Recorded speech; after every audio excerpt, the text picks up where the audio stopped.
আমি একদিনে সর্বোচ্চ এরকম পাতিল হয়তো 20টা 30টা 25টা করে ভাঙা হয় ডেলি। আমরা ভাই পাতিল মনে করেন যে কাস্টমার থেকে আমরা পাতিল আগে সেল করি, বুঝছেন? পুরান পাতিল যেসব আছে ওইসব পাতিল আমরা দোকান থেকে কিনি আর কি, কাস্টমার থেকে কেনার পর পরে আমরা নিয়ে বাজারে পাইকারি সেল দিই আর কি। সেগুলো ভাই ওই যে আপনার পাতিল আয়রন মনে করেন যে যে ভাঙছি না, ওই পাতিলের ভিতরে আয়রন বেরিয়েছে সব, এগুলো মনে করেন যে আয়রন পানি। বর্তমানে তো ঢাকা শহর মানে শুদ্ধ পানি নেই, সব বিশুদ্ধ পানি, এগুলো পানি ফুটায় খাইতে হয়। এসব হচ্ছে আপনার পানির আয়রন, সব ব্যাকটেরিয়া আর কি যা বলে ভাই। একদিনে মনে করেন যে অনেক সময় 4টা 5টা কাস্টমার, অনেকে মনে করেন যে 10 কেজি 5 কেজি 8 কেজি করে পাতিল নিয়ে আসে, ওইসব ভাঙিয়ে আমরা মনে করেন যে গোডাউনে রাখি, পরবর্তী নিয়ে বাজারে বিক্রি করি।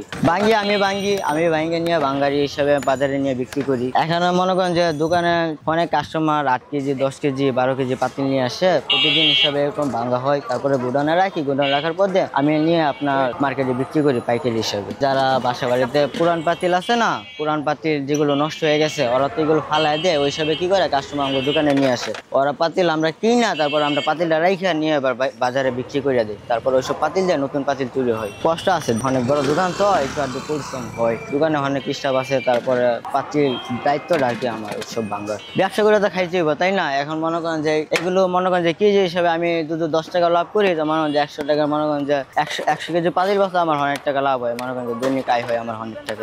যেমন মনে করেন যে মাস শেষে আমি মনে করেন যে 100 কেজি 80 কেজি পাতিল নিয়ে গেলাম, আমার মাস শেষে লাভ হয় ধরেন 10,000 টাকা 20,000 টাকা এরকম দৈনিক। আমার কাছে মনে করেন যে 2 কেজি 3 কেজি 5 কেজি 10 কেজি পাতিল আসতেছে, আমি ভাঙতেছি, ভাঙে নিয়ে রাখতেছি, মাস শেষে আমি বিক্রি করতেছি, আমার কাছে 20,000 টাকা 30,000 টাকা আসতেছে। আমার চাকরি অনেক কইছিল চাকরি করার জন্য, আমি করি নাই। গার্মেন্টসের কথা বলছিল, আমি করি না, আমি তো চাকরি টাকরি করবো না। এখন মনে করেন যে এইভাবে চলবো গার্মেন্টস হিসাবে ভাই। মনে করেন যে ওইটা তো কষ্ট আছে, এটা তো কষ্ট আছে, তাই না? তো আমার ওই হিসাবে এটা অনেক বেটার আমার কাছে।